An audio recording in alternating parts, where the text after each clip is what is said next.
Baik, Bismillahirrahmanirrahim. Assalamualaikum warahmatullahi wabarakatuh. Baik, di sini kami dari kelompok 31 Manajemen Keuangan Internasional yang berjudul Penganggaran Modal Internasional dan Prinsip Penilaian Investasi.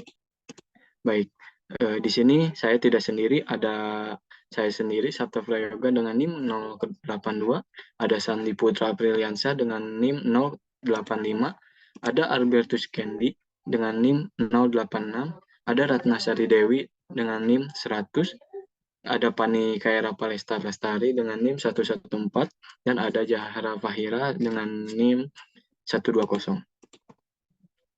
Baik, di sini saya akan membacakan tentang latar belakang pada pembahasan kami. Pada era sekarang, seperti sekarang ini, ekonomi dunia menjadi semakin mengglobal. Konsep globalisasi mengacu pada peningkatan konektivitas dan integrasi negara dan korporasi serta masyarakat di dalamnya. Dalam hal kegiatan ekonomi ini, ada politik dan sosial ini, karena dengan adanya capital budgeting dapat menghitung tingkat keuntungan yang akan didapatkan pada jangka panjang. Proses penganggaran modal dapat membantu perusahaan dalam meramalkan dan memperkirakan arus kas di masa yang akan datang, serta mengendalikan pengeluaran modal yang diperlukan dalam melaksanakan proyek. Lebih luas lagi, penganggaran modal didefinisikan sebagai proses menganalisis peluang investasi dan memutuskan mana proyek-proyek yang akan dilaksanakan.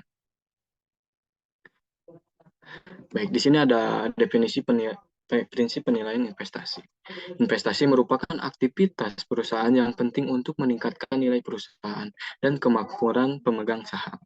Untuk menilai investasi, langkah-langkah yang dilakukan meliputi perkiraan aliran kas, perhitungan tingkat keuntungan atau biaya modal, dan evaluasi menggunakan metode seperti NPV, YRR, MIRR, dan PP. Penganggaran modal internasional memiliki kompleksitas yang lebih tinggi karena melibatkan mata uang asing dan situasi internasional yang berbeda. Selain metode NPV dengan biaya modal rata-rata tertimbang, metode APP juga sering digunakan dalam penganggaran modal internasional. Baik, di sini ada langkah-langkah penilaian investasi. Yang ke satu ada menaksir aliran kas. Atau kanibalisasi. Jika produk baru diluncurkan, maka hasil penjualan produk baru tersebut sebagian akan berasal dari produk penjualan lama. Dengan demikian, efek bersih dari produk tersebut adalah penjualan produk baru dikurangi penjualan yang berasal dari produk lama. Baik, di sini selanjutnya akan ada langkah-langkah penilaian investasi yang akan dibacakan oleh teman saya. Baik, terima kasih. Selanjutnya untuk bagian dari aliran kas, yang kedua ada penjualan tambahan. Suatu investasi akan membuka kesempatan baru aliran kas tambahan yang tidak akan diperoleh jika investasi tidak dilakukan. Posisi yang semakin kuat tersebut membuka kemungkinan penjualan yang lebih besar di masa yang akan datang. Penjualan tambahan tersebut merupakan kebalikan dari kanibalisasi. Boleh di next. Lalu selanjutnya ada biaya kesempatan. Biaya kesempatan ini merupakan biaya yang harus relevan.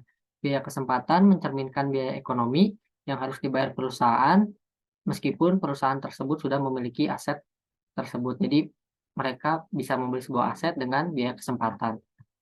Selanjutnya saya kembalikan kepada moderator. Baik, selanjutnya akan dibacakan oleh teman saya. Oke, terima kasih atas waktunya. Di sini saya akan melanjutkan tentang menaksir aliran kas, yaitu ada harga pasar. Harga pasar ini merupakan harga ekonomi yang sebenarnya.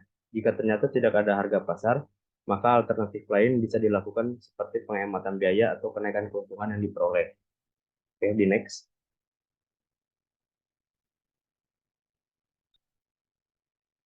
Oke, selanjutnya di sini ada fee, royalti, dan lisensi.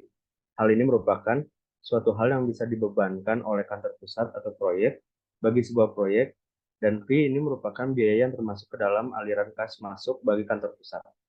Oke, saya kembalikan kepada moderator.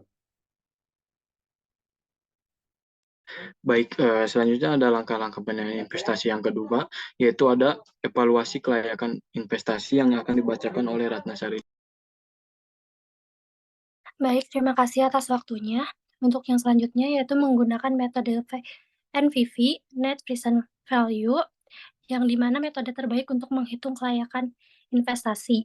Dengan rumus tersebut, yang dimana C0 yaitu mengeluarkan investasi awal, untuk CI-nya kas masuk untuk periode 1, dari periode 1 sampai dengan periode T yaitu akhir periode, lalu T yaitu umur periode, dan R biaya modalnya. Next. Baik, untuk yang kedua yaitu ada metode EPP, yaitu alternatif dari metode NPP dengan biaya modal rata-rata tertimbang adalah menggunakan metode EPP dengan rumus tersebut, yang dimana C0-nya mengeluarkan investasi awal, CI-nya aliran kas masuk pada periode I, lalu II-nya pembayaran bunga pada periode I, DI-nya depresiasi pada periode I, SI-nya subsidi pada periode I, KS biaya modal saham 100%, dan KD biaya modal utang. Baik, saya kembalikan kepada moderator.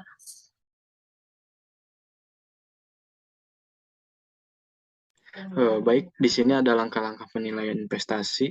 Yang ketiga, yaitu sudut pandang proyek versus sudut pandang kantor pusat, yang akan dibacakan oleh Pani. Baik, terima kasih kepada moderator. Di sini ada langkah-langkah yang ketiga yaitu sudut pandang proyek versus sudut pandang kantor pusat. Eh, di mana yang ini ada yang pertama itu ada analisis pertama. Pada analisis pertama, analisis investasi dapat dilakukan seperti analisis investasi domestik lainnya. Dominasi dapat dilakukan dengan mata uang lokal. Pada langkah ini juga keputusan investasi dan keputusan pendanaan akan dipisahkan. Kemudian aliran kas tersebut evaluasi menggunakan metode penilaian investasi dengan menggunakan biaya modal lokal. Lalu yang kedua di sini ada fokus berpindah pada kantor pusat. Terdapat 4 jenis aliran yang relevan. Yang pertama ada dividen yang dikirimkan ke kantor pusat, yaitu aliran kas yang dihasilkan di proyek bukan merupakan aliran kas bagi kantor pusat. Aliran kas tersebut akan menjadi aliran kas pusat apabila sudah dikirimkan kepada kantor pusat dalam bentuk dividen. Lalu yang kedua ada utang internal. Pembayaran bunga dan pokok pinjaman dari perusahaan cabang kepada kantor pusat merupakan aliran kas masuk bagi kantor pusat. Lalu yang ketiga ada penjualan internal. Dari sudut pandang kantor pusat, penjualan internal seperti kantor pusat memasok kebutuhan proyek kantor cabang merupakan aliran kas masuk sepanjang merupakan penjualan tambahan. Lalu yang keempat ada royalti dan lisensi. Dari sudut pandang proyek, royalti merupakan biaya, sedangkan dari sudut pandang kantor pusat, royalti merupakan aliran kas masuk. Aliran kas masuk tersebut nantinya dikonversikan ke mata uang kantor pusat dengan menggunakan peramalan kurs di masa yang akan datang. Kemudian akan dievaluasi menggunakan biaya model kantor pusat. Next.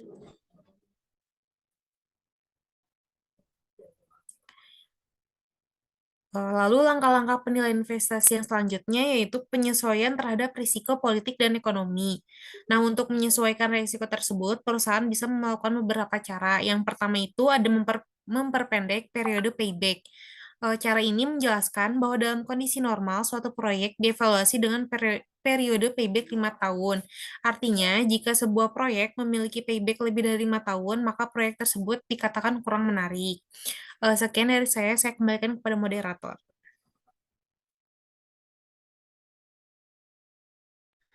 Baik, selanjutnya ada langkah-langkah penilaian investasi yang keempat, yaitu penyesuaian terhadap resiko politik dan ekonomi yang akan dibacakan oleh Jahra. Baik, saya akan menjelaskan penyesuaian terhadap risiko politik dan ekonomi yang kedua, yaitu menaikkan discount rate atau biaya modal. Cara kedua, discount rate akan dinaikkan untuk menunjukkan kenaikan dari risiko. Dengan discount rate yang lebih tinggi, maka NPV akan turun. Jika NPV tetap positif setelah diterapkan discount rate yang baru, maka proyek dikatakan menarik.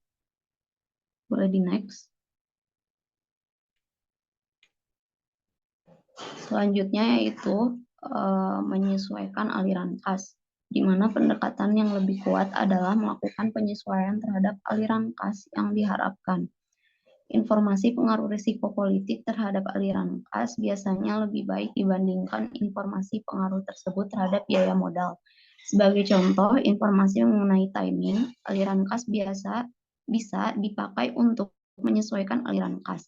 Jika ekspropriasi diperkirakan akan terjadi setelah tahun kelima, aliran kas yang diharapkan untuk tahun kelima atas bisa dikurangi untuk mencerminkan risiko tersebut. Risiko politik perlu dievaluasi karena peristiwa politik dapat secara drastis mengurangi nilai maupun ketersediaan aliran kas yang diharapkan. Penyesuaian terhadap risiko politik dan ekonomi adalah langkah-langkah yang diambil oleh perusahaan atau individu untuk menghadapi dan mengurangi dampak yang mungkin timbul akibat perubahan dalam situasi politik dan ekonomi. Berikut ada beberapa langkah yang dapat diambil. Yang pertama, pelajari situasi politik dan ekonomi. Lalu yang kedua, diversifikasi pasar. Lalu yang ketiga, membangun jaringan dan kemitraan lokal. Lalu yang keempat, lindungi aset dan investasi. Lalu yang kelima, pantau perkembangan politik dan ekonomi secara terus-menerus. Sekian saya kembalikan kepada moderator. Terima kasih. Baik, terima kasih buat semuanya yang telah membacakan hasil kerja kami. Maka dari itu, mohon maaf bila ada kesalahan. Wabillahi taufiq wal hidayah. Wassalamualaikum warahmatullahi wabarakatuh.